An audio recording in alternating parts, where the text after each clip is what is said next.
When was the last time you did a double take? You had to look twice at something to check. Did I really see that? Or maybe it was something you heard and it was just too bizarre. You had to have it repeated. Sometimes you hear, you see, or you thought you knew something, but you want to double check it because it wasn't what you expected the first time around. You know, I think an honest double take may actually help us change our mind because the first glance really wasn't our best glance.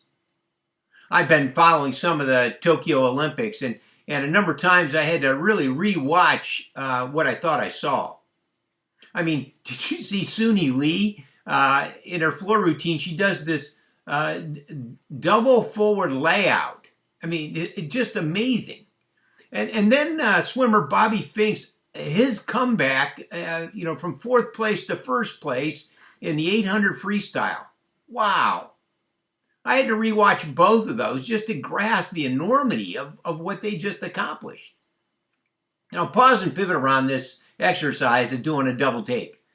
What I'm asking really is to give an honest relook at the inner life and our relationship with God.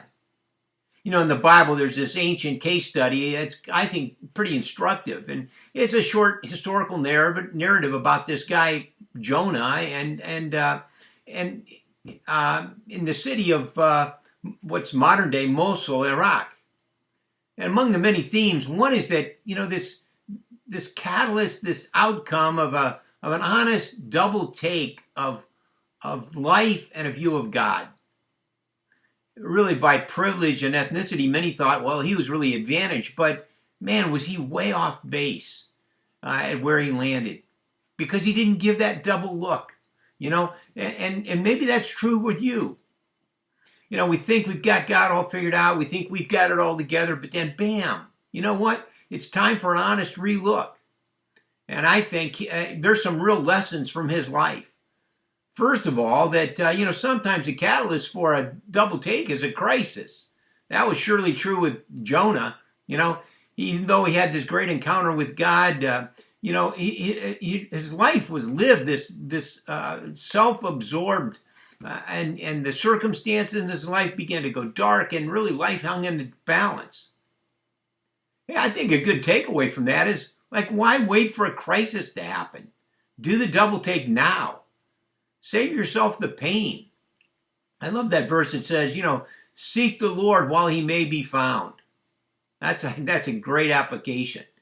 Here's another one that comes from his life and his experience. And that's that, a spiritual double take really begins with what the Bible actually says about God.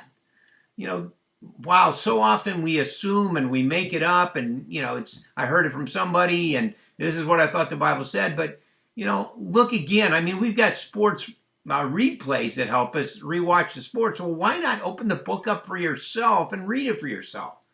Yeah, sure, some stuff is hard to understand, but, don't distort what's clear or don't ignore it.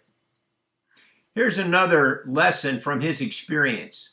One of the key themes that you see in that book is this theme of grace and this unmerited favor that God has and extends towards his people.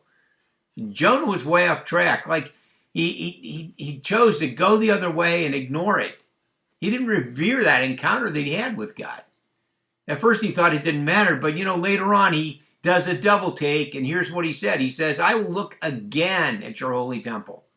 He says, I will remember you, Lord, and my prayer rose to you. Wow, was there a payoff for that?